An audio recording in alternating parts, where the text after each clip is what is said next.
I've been to Gatesville, Perrinville, Dollarville, Ontonagon, Hermansville, Allenville, Randville, Eagle Harbor, Watersmeet, Matchwood, Marquette, Berglund, Germfast, Gladstone, Two Hart, Wilson, Winnipeg, Kinchlow, Kenton, Newberry, White Pine, Wakefield, Watton, kind of scary. Hi, this is Jim Islip with MSU Extension, and this is What's Up at Uprec on July 29, 2020. Today we're at the North Farm and we'll have a look at the weed flaming operation.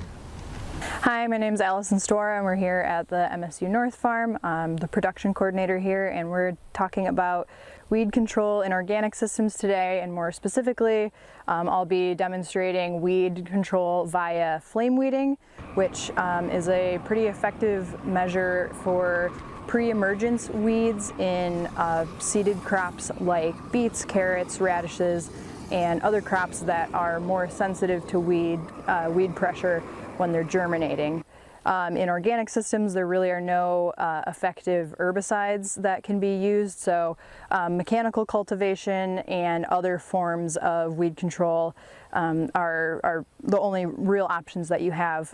For us, we use flame weeding as a technique to knock back the weeds that may be competing with small seedlings and shading them out or competing for moisture and nutrients.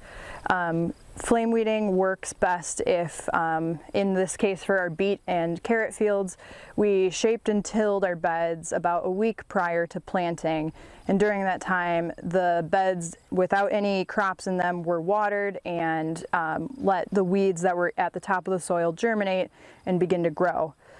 And then we seeded into these beds, and a couple days prior to the plants emerging, we came through with our flame weeder, which is just a torch attached to a propane tank, and flame weeded the bed. So the crops that we want to save, like our carrots and our beets that we're growing, those were protected by the soil and insulated from the heat from the flame weeder, but the weeds that had already emerged and were on top of the soil, the heat from the flame weeder, we're not setting them on fire, we're more boiling the water in the cells of the plants, which causes the cells to burst and kills the plants that way. So just extreme heat applied directly to the plants is enough to kill them.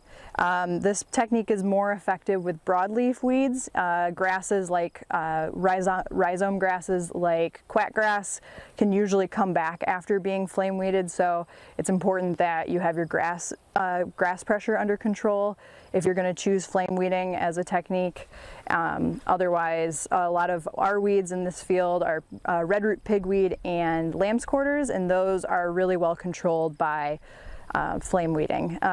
We didn't get to our beets this year before we could flame weed. They had already germinated, and once the plants germinate, that your crops germinate, flame weeding really isn't an option anymore, and you have to focus on either hand weeding or other types of mechanical cultivation.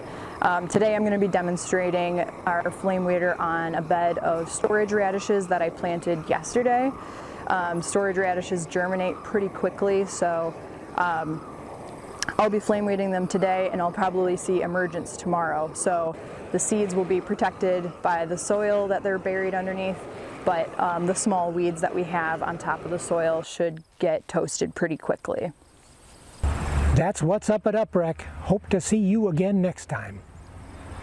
I've been to Fayette, Fairport, Faithhorn, Iron Mountain, Flat Rock, Freda, Ishpeming, Tri-Mountain, Kearney, Pelkey, Champion, Meriwether, Grand Marais, Perkins, Pine Stump, Ford River, Green Garden, Foster City, Mass.